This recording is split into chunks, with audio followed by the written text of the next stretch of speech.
I mean, he participated in a shoot around this morning, so unless something changes, I think he's planning to go, and it's kind of where it is right now.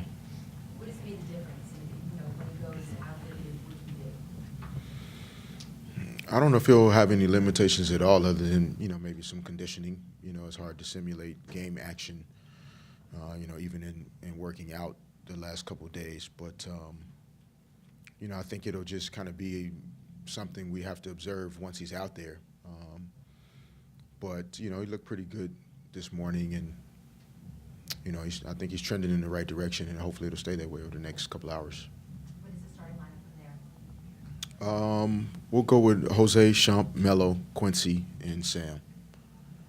After the game in Oklahoma City, Amar'e was pretty forthcoming, saying that the loss was unacceptable, really the way the team played, and also that the team can't use the excuse that they're learning anymore, that they're trying to learn things. What do you think about that? Well, I mean, I think it shows some leadership from Amar'e that he's, expressing how he feels about, the team and his teammates and, where we are as a group.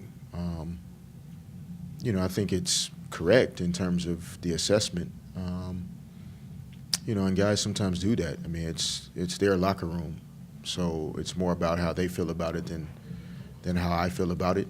And as long as guys continue to do the best they can, which I think Amar'e is trying to do, then sometimes things may need to be said. And it looks like Miami's getting way back. How do you have to play them? What are keys to a win tonight? Well, I mean, we have to really continue to be focused on the defensive end more than the offensive end in terms of keeping Miami out of the paint, and keeping their guys away from the front of the rim as much as possible.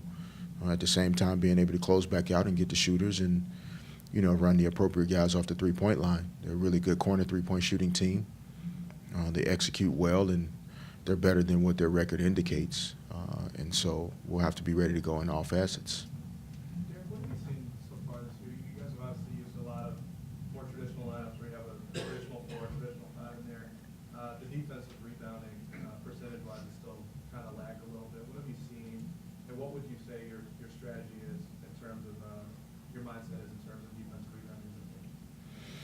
Well, I mean, the defensive rebounding, I think, starts with, limiting penetration. And as you start to give up penetration, puts you in rotation and scramble situations, and then guys are getting to the front of the rim to get rebounds. Teams are shooting a lot more three-point shots in the NBA now. You're seeing in excess of 33-point shots in a game. So they're longer rebounds than what they've ever been, in the history of our game, bouncing all over the floor. So, some of that is the fact that we've kept teams out of the paint for the most part. We've been a decent transition defensive team.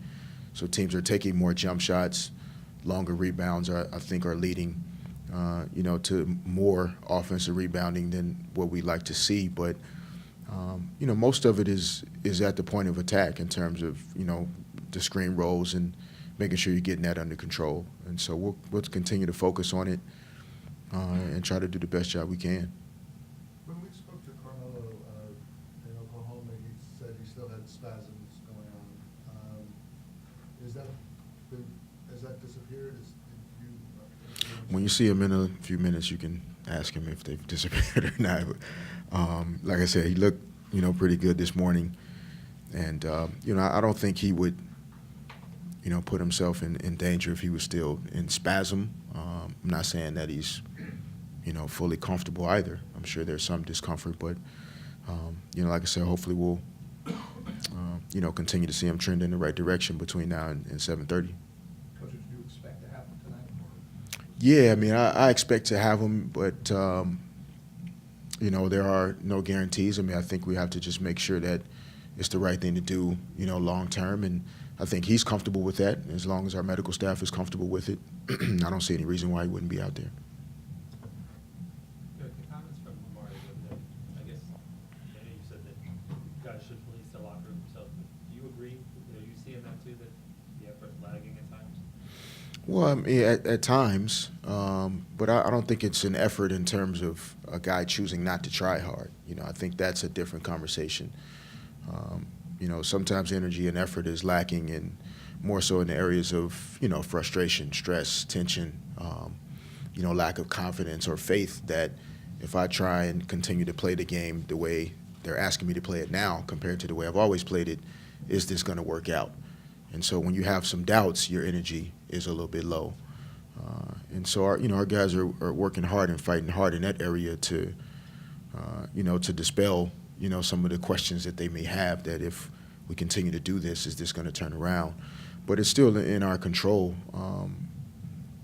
We had some closer games we couldn't squeeze out and get wins in that we'd like to have back.